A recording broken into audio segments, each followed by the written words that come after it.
What's going on, guys? It's Zinux here back with another video for you guys, and today we're going to be talking about the highlights from the stream today for the second stream, I should say, for the Curse of Osiris DLC.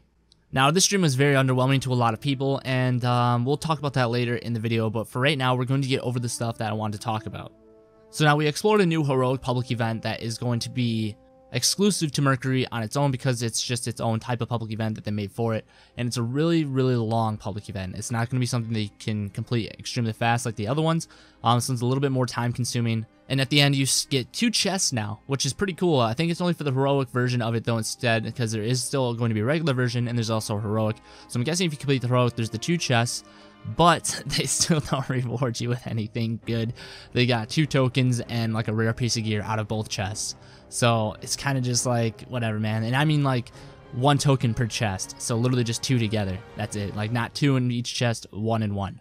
So people were very upset about that, including myself. That was a little ridiculous. One of the cool things about this reveal though was the weapon forge. Now they talked a little bit about it in last week's stream, but this is kind of the pinnacle of explaining how we're going to make the weapons themselves at the forge, and it's really cool. We're gonna have 11 different weapons to forge, if I remember correctly. I think it was 11, and when we go to Brother Vance, he'll actually have 11 verses that we pick up from him, is what they're called, which kind of just look like these little boxes that we pick up from him, and once we pick it up, we need to do certain activities in order to get certain materials in order to activate the box. And once we activate the box and bring it back to Brother Vance, I think we have to, I'm not too sure.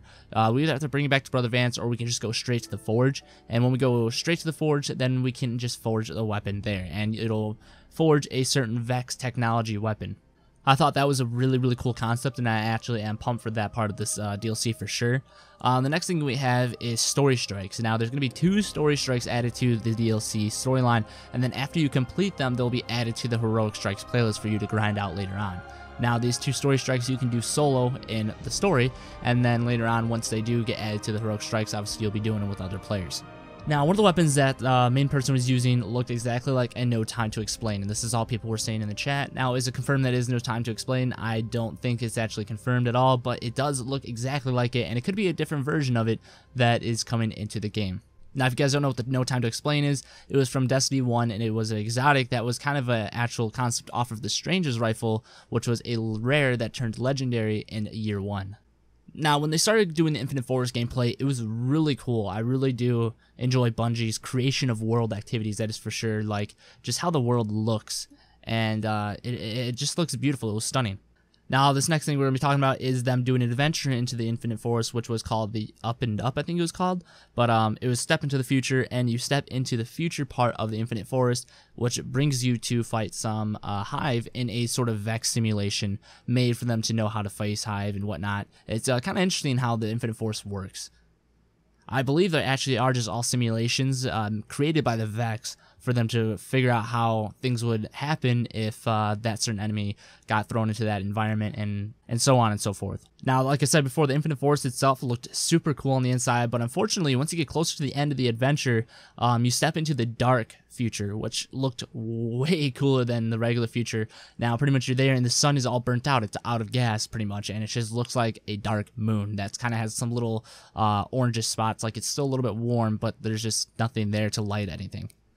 So it's like a very cold, dark space sort of future. And the technology they use there is definitely more Vex related. Like, you have the jumping pads that kind of form in out of nowhere. And it looked really good there. But unfortunately, it's just, what is the point? Like, we do it, and then at the end of the adventure, we get rewarded with a token and a rare piece of gear again.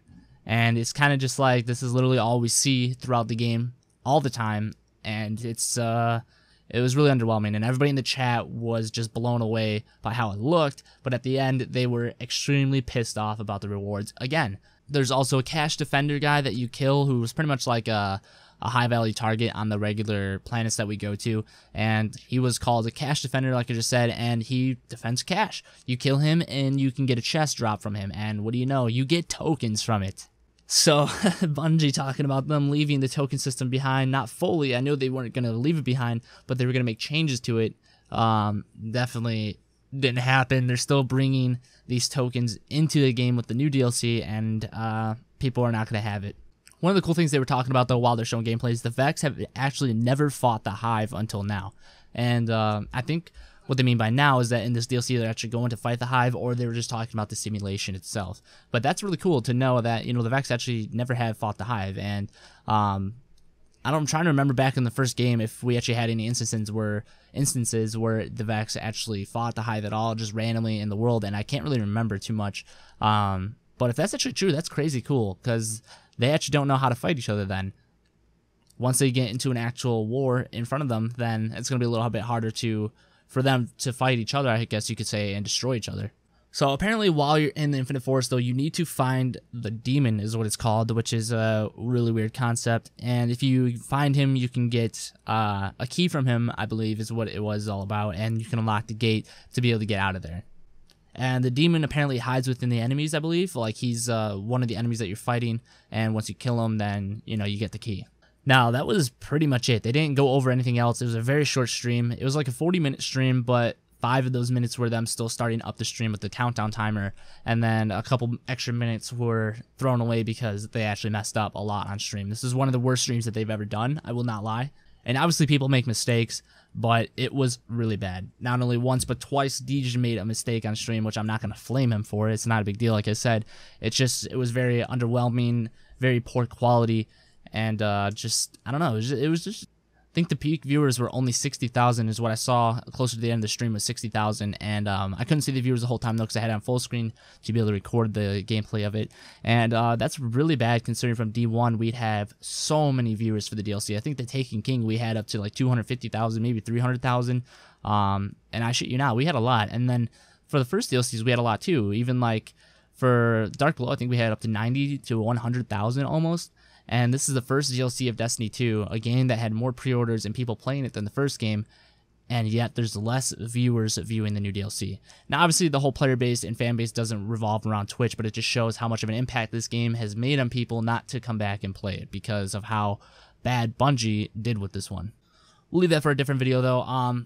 Since we're towards the end of the video, if you guys are still here and you actually are a subscriber and you support the channel, I know I haven't been putting out many uploads lately, and I want that to change, but unfortunately, just haven't been able to do much. Health is kind of really bad again right now, so we're gonna be talking about that maybe later on in a different video. Nothing life-threatening. It's just some bad health issues, so I gotta take care of those and whatnot, and then we'll get to more video making. I still want to put out this McCree video for Overwatch, and that will still come out, because that was really funny. It was a really good video. I have it all actually, like the highlight from the stream and everything recorded. I just need to record the beginning part of me talking about it, and then we'll just be done. Everything else will be done, and then I can just upload it. That's pretty much all for this video, though. I hope you guys did enjoy. Make sure to please comment, like, subscribe, and let me know in the comment section down below what you thought about the stream. Thank you again for watching, and with always, Guardians, harmony within, hurricane without, and I'll see you all in the next video.